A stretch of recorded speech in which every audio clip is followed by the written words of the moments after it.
This is, you know what, before we get in,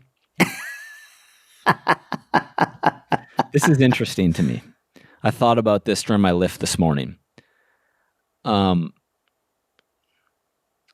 you want to tell the story? I'm going to let you tell it the way that you want to tell it, and with as much or as little detail, or I think we can just tell it completely normally.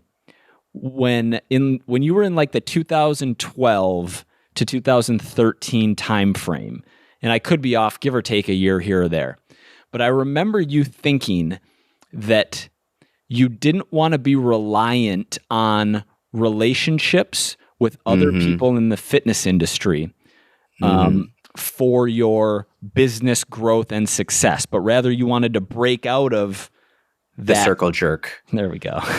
The fitness circle jerk. We're not PC on this podcast. All right, good. I explicitly said I wanted out of the fitness circle jerk. You posted that?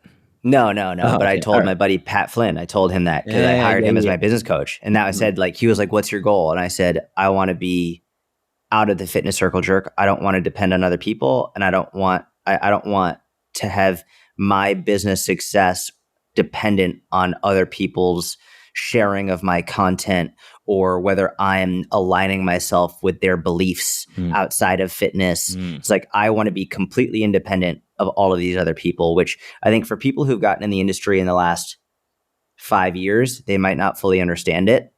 But back in that time, there was a clear circle of fitness professionals that was all done on Facebook. Basically, it was all on Facebook and blogs. There were just there were way fewer fitness content creators then. Way fewer, and there were fewer mediums, right? It was like the Facebook was the medium that we were on, and like that's where we communicated on and shared content and shared beliefs. And I was just like, this is so far outside of my comfort zone, and I don't see this being a good long-term strategy at all.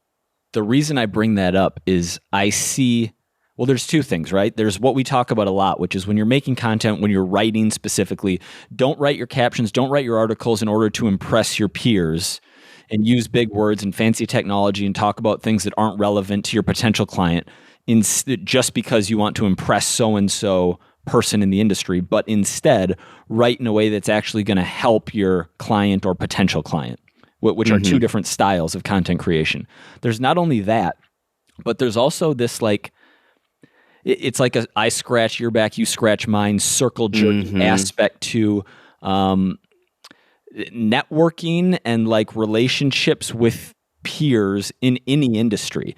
And I go back to Gary when he and his brother were starting VaynerMedia, and in the years shortly thereafter, when I was coaching him and he was saying like, I don't care at all about what I can't even think of any of the big ad agencies at the time, but like I don't care what like these guys think of me, or I don't care what these guys think of me. I care about my relationship with my audience. I care about my relationship with my community, what my community thinks of me, and like the back and forth there, rather than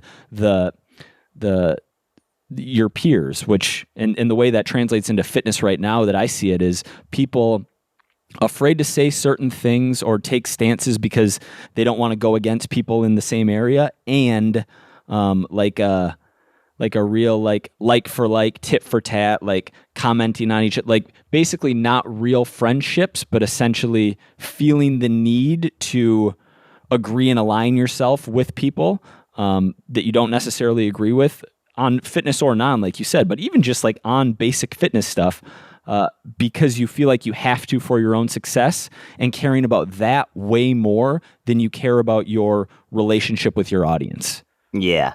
And one of the things I like about our relationship, like you and me, is we don't complain or gossip, or like so much of our conversation is just about what we actually enjoy and what we value and like what we want to do. Whereas I remember when like being in that circle jerk, there was just so much complaining and gossiping and talking behind people's backs and conniving.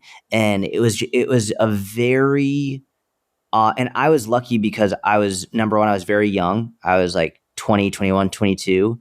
And I hadn't really solidified myself as like a key player in the industry at that point.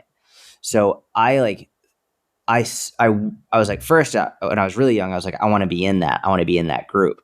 As I started to make my way in, I was like, oof, this isn't what I want to be a part of. Like, this isn't at all, because it felt like middle school politics, and like, just like, who's the popular kids, and they decide everything. And it was just like, this is not good. So yeah, I mean, I think it was just, I have no interest in being a part of this, and I don't see it actually being a good business strategy at all, or life strategy.